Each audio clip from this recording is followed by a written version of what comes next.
दुनिया का सबसे बड़ा एक मुस्लिम देश इंडोनेशिया। लेकिन पिछले दिनों इसी इंडोनेशिया की राजधानी जकार्ता में कुछ ऐसा हुआ जिसने पूरी दुनिया के सोशल मीडिया का ध्यान अपनी तरफ खींच लिया। जब भगवा चोला पहने, सिर पर पगड़ी सजाए बाबा बागेश्वर सरकार पंडित धीरेन्द्र शास्त्री ने इंडोनेशिया की धरती पर कदम रखा तो नजारा देखने लायक था। हवाई अड्डा से लेकर जकार्ता के आलीशान हॉल तक चारों तरफ सिर्फ एक ही गूंज थी, जय श्री राम और जय बागेश्वर धाम। लेकिन सवाल यह है कि एक कट्टर इस्लामिक देश में बाबा बागेश्वर को बुलाने के पीछे असली कहानी क्या है? क्या वहाँ भी बाबा का दिव्य दरबार सजा? क्या वहाँ के स्थानीय लोगों ने बाबा का विरोध किया था या फिर उनके सामने नतमस्तक हो गए थे? आज के इस स्पेशल वीडियो में हम आपको इंडोनेशिया के उस सनातन संगम की पूरी सनसाइड स्टोरी बताएंगे जो मुख्य धारा के सोशल मीडिया ने आपको नहीं दिखाई। वीडियो को बिल्कुल स्किप मत करना, क्योंकि आज आपको इस्लाम के बजाय सनातन धर्म की वास्तविक ताकत का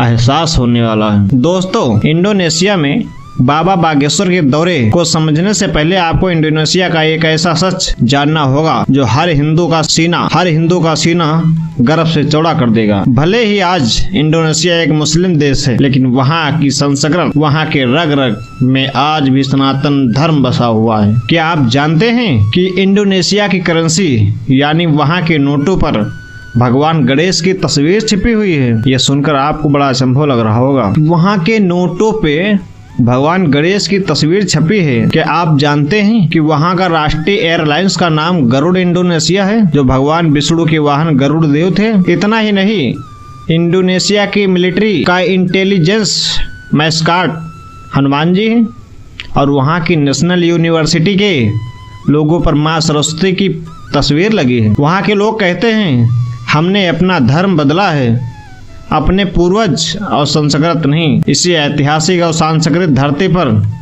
जून 2026 में एंट्री होती है सनातन धर्म के मुखिया बाबा बागेश्वर की। जकार्ता के सनातन संगम कार्यक्रम के लिए जब बाबा को न्योता मिला कोई और नहीं, तो भारत में कई लोगों को लग रहा था कि वहाँ तो एक मुस्लिम देश है, बाबा का जाना सुरक्षित होगा या नहीं।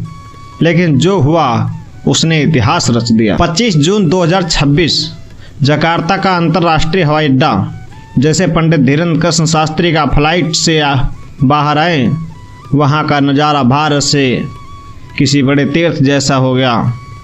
आमतौर पर किसी मुस्लिम देश में हिंदू संतों का इस तरह स्वागत नहीं देखा जाता, लेकिन बाबा बागेश्वर के लिए इंडोनेशियाई नागरिकों ने, वहाँ रहे प्रवासी भारतीय ने रेड कार्पेट बिछा रखा था। इंडोनेशिया के पारंपरिक नृत्य के साथ बाबा बागेश्वर का स्वागत किया गया। बाबा को देखने के लिए हवाई अड्डे पर सुरक्षा कर्मियों को मकसदी करनी पड़ी। जकार्ता के स्थानीय आयोजकों ने बताया कि बाबा बागेश्वर की लोकप्रियता सिर्फ भारत तक सीमित नहीं है। इंडोनेशिया में रहने वाले लाखों सिंधी, तमिल और गुजराती समाज के लोग महीनों से बाबा के इस दौरे का इंतजार कर रहे थे। बाबा ने एयरपोर्ट से निकलते ही मीडिया से कहा, इंडोनेशिया की यह भूमि गवाही देती है कि सनातन आदि और अनंत है। यहाँ आकर जो आत्मीयता मिली है उसने दिल ही जीत लिया। लेकिन असली परीक्षा भी बाकी थी। जकार्ता के उस भव्य हाल में जहाँ 3 दिनों तक सनातन संगम और हनुमान कथा का आयोजन होना बाकी था। अब बात करते हैं उस घटना की जिसने सोशल मीडिया सबसे ज़्यादा तहलका मचाया।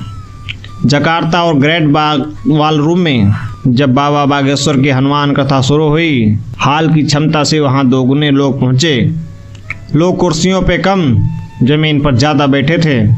कथा के दूसरे दिन बाबा बागेश्वर ने वो किया जिसके लिए पूरी दुनिया में जाने जाते हैं, यानी दिव्य दरबार और पर्चा निकालना। भारत में हजारों किलोमीटर दूर एक ऐसा देश जहां विदेशी कानून लागू होते हैं, वहां बाबा ने पंडाल में बैठी भीड़ को, अनजान लोगों को बुलाना शुरू किया।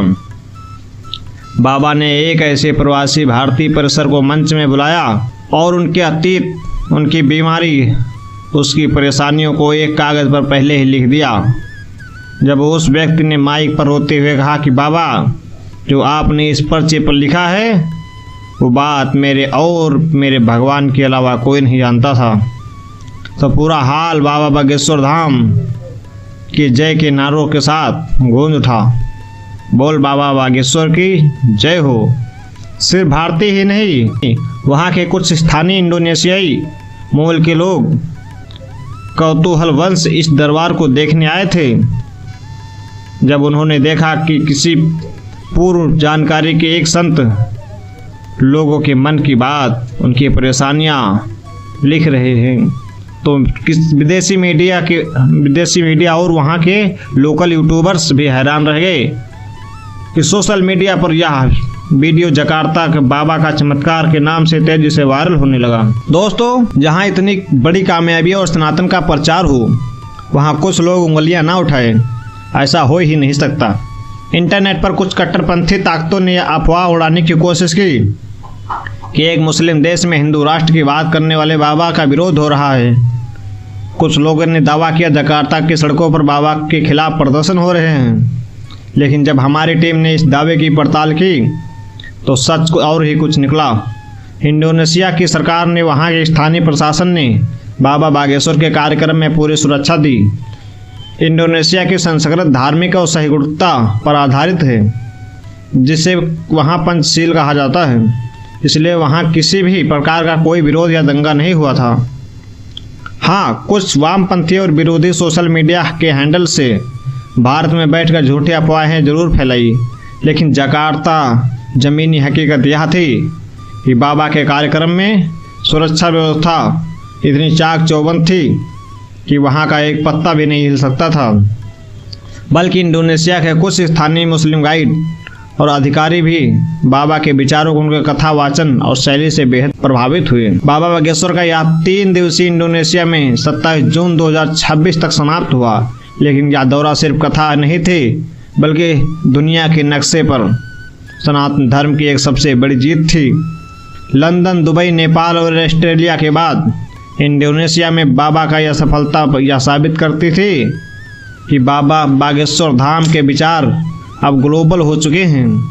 बाबा ने इंडोनेशिया की धरती पर संदेश दिया कि सनातन किसी धर्म का विरोध नहीं सिखाता, बल्कि यह विश्व कल्याण की बात करता है। इस दौरे ने उस लोगों के मुंह पर तमाचा जड़ दिया जो कहते थे कि बाबा बागेश्वर की बातें सिर्फ ग्रामीण इलाकों तक ही सीमित हैं।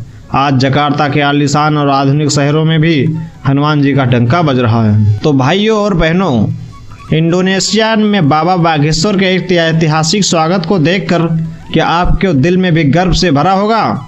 एक मुस्लिम देश में जाकर सनातन का ऐसा झंडा गाड़ना हर किसी के बस की बात नहीं होती। अगर आप भी बाबा बागेश्वर के सच्चे भक्त हैं और इस इंडोनेशिया दौरे पर खुश हैं, तो कमेंट बॉक्स में जय श्री राम और जय बागेश्वर धाम लिखना ना भूलें। इस वीडियो को अपने सभी व्हाट्सएप ग्रुप दोस्तों के साथ शेयर करें ताकि सबको सनातन की इस गूंज का पता चल सके। वीडियो को लाइक करें और चैनल को सब्सक्राइब करें, बेल आइकन जरूर दबाएं। मिलते हैं अगले वीडियो में, तब तक के लिए जय श्री राम, जय बागेश्वर धाम।